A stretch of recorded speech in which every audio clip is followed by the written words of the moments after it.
I've been debating for months exactly what I was going to do. I also, as a future note, when was it last year? I think we moved these set of benches away from the wall more so that we had easy access. Initially when we set this up, we had it closer to the wall. It really didn't work. But this is moved over now. I kind of feel like it's where it needs to be. It's been that location, I think, for 2 years now, and it seems to work there. My conclusion is we're going to move it over. Not a dramatic amount. Right now, if we're hanging things off the purlin on the ceiling here, off this one, it puts everything at a slight angle. And I think if we move this over, I don't know, maybe a foot. We still have a plenty big area in the center here for walking up and down. And this will be accessible from both sides, which is a better choice. So, yeah, I think this is going to come in about a foot and give us better access. We may need to... This is solid still here. We had this pipe bent. It melted from the heat, and it's rated for hotter than it ever got in here. But yeah, it's just one of those things where you get something and you trust it, but it didn't work out. It's fine. It's just got electrical in it. I have to make this pathway here big enough so that you're not clunking into the electrical all the time. We weren't sure what we'd need in here when we built it. So we put electric all the way down this left-hand side here. And honestly, we almost never use it. We tend to use the plugs there and the plugs right down there and nothing in the middle.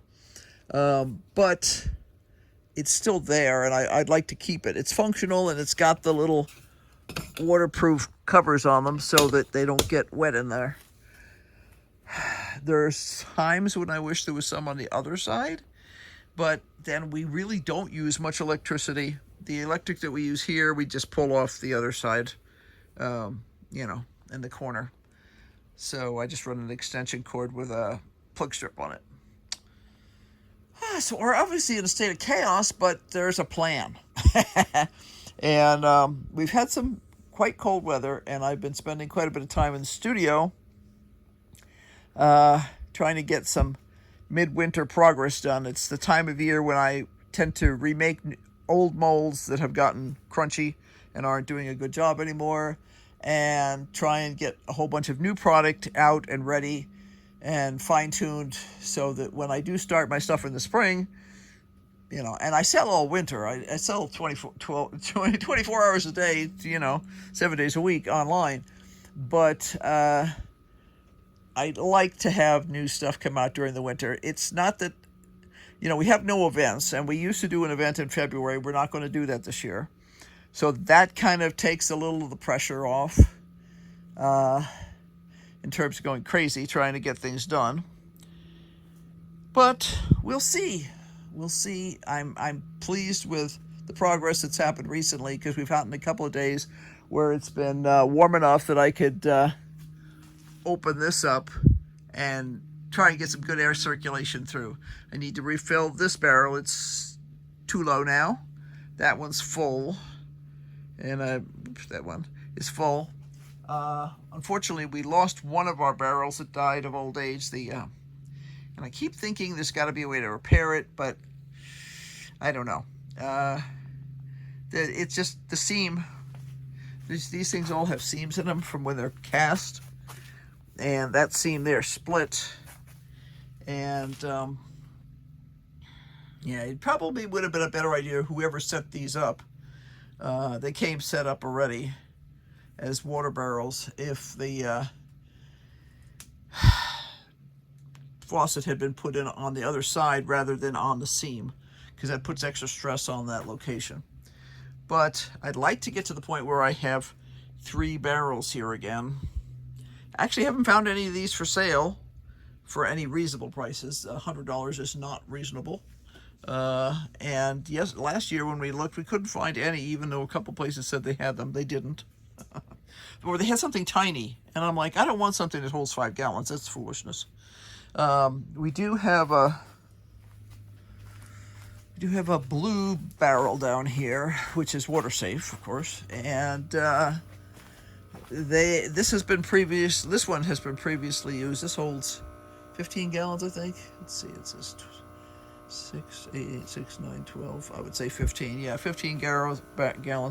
Got another one of those outside, so I could put one of those down there.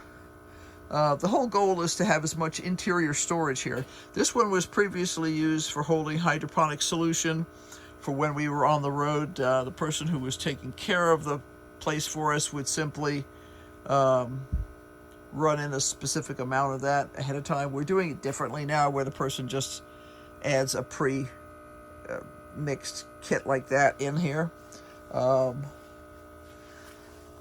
Yeah, it's all, this is full of water.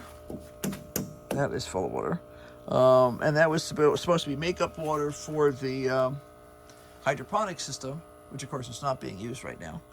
But, so hopefully the next time you see this, there'll be even more cleanup done. And I'm not running water through here anymore, so I'm letting it all dry out. And I need to start making a mess with the perlite, because perlite is messy. It really is. No matter what you do, you wind up with perlite everywhere.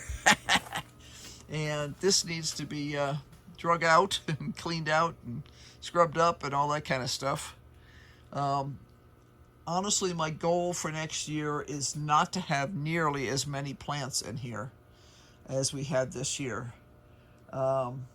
We had grown some tomatoes ourselves, some of which came up ridiculously late, despite all our efforts. They just didn't germinate right, and some friends had the same problems. And then at the last minute, some of their stuff came up after they'd ordered new seedlings, and we all wound up with extra seedlings and passing seedlings around, and I wound up with twice as many tomato plants as I want. And I have a hard time throwing things like that away. Next year I am determined that if I get more than I want, I will give them away. So we'll see. I want more variation again. I used to do a lot of variations. I used to do like beets and spinach and a couple of different kinds of lettuce and cabbage, and I like having a variety of stuff so that you're not swamped. Now, one of the things we figured out this past year was that if I grow pak choi and it matures at an inopportune moment, you can blanch it and freeze it and then dump it in soup, and it works really well as a filler in soup. We like making Chinese soup once in a while anyway, so that's a great solution for us. So I have to sit down with my seeds. I have to go through that and decide what I need to buy, and figure out the timing on some stuff, because I had some older seeds, and some of them, to be honest, I get hiccups now. Some of them never even came up. So I don't want to do that again this year. The seeds, my snow peas never came up. And then when they finally did come up, they came up like 6 weeks after they should have. And then they just didn't do well. So I think those just need to go in the trash. And I need new snow pea seeds. And my pea seeds were fine. They came up well.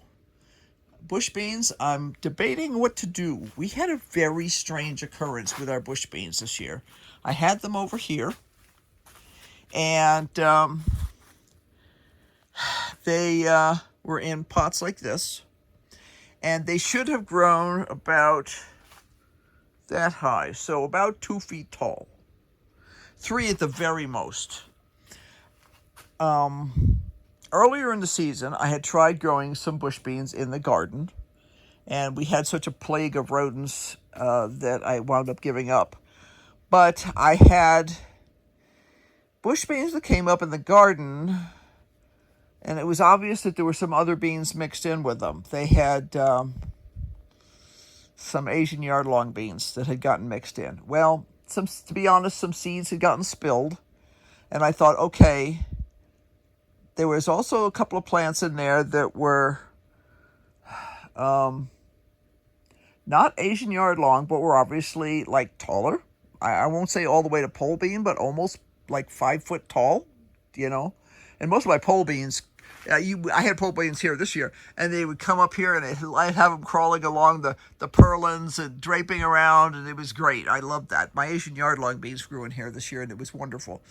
The only thing I would complain about Asian yard-long beans is they seem to attract bugs worse than any of my other bean plants do. They will attract spider mites and aphids. It just seems like they send out a message, come and get us. But the ones that grew over here, the ones that were supposed to be bush beans, I had probably 25% of those plants be 5 feet tall or 6 feet tall. And the killer, I mean, the convincing that I had not lost my mind at all on this, was I had opened a brand new, never opened before package of seeds for this because of my experience in the garden. Because I thought, okay, some stuff got spilled, so I had literally bought a brand new pack of seeds and planted them, and 25% of that pack of seeds came up with different plants. I had my usual provider bush beans, which produce a nice round profile bush bean, and the other ones were flat. Now, they are a very tasty bean. They tasted the same, essentially, but they were obviously not the same bean, and I'm sitting there wondering if somebody at the packing house screwed it up. So I'm debating getting my bush bean seeds from a different provider this year. So, see, there's a lot going on in my head right now. Anyway, I have to get back to work. I've got some molds I'm working on for the studio, but thought you guys might enjoy seeing the progress in here. And like I say, hopefully by the time you see again, this will be cleared out, and I'll have my stuff lined up down here. And just a lot of progress made. I think in terms of the layout, I think it's really going to work. And then I've got to transfer this all over. There'll need to be a new connection made down there. I don't know how much. Some of this will just plain move over. The drain pipe here goes into the left-hand side of the bucket that's in the ground right now. But I think it could just get slid over and go into the center instead. I don't think anything's going to have to be replumbed there, which would be awesome, because the less I have to do replumbing on, the better I like it. But yeah, so the next time you see this, hopefully it'll be much neater, tidier, and cleaner, and I'll have even more information for you. So until later, be good. Don't stay out of trouble. Don't do anything I wouldn't do, or don't get caught. And be sure to like, subscribe, and hit that notification bell, because obviously we have lots going on, and there's going to be lots more. And my goal this year is to have more variety and less bugs. So until then, bye. Oh, and be sure to like and subscribe and hit that notification bell, and don't forget to brainstorm, because obviously we are. So bye.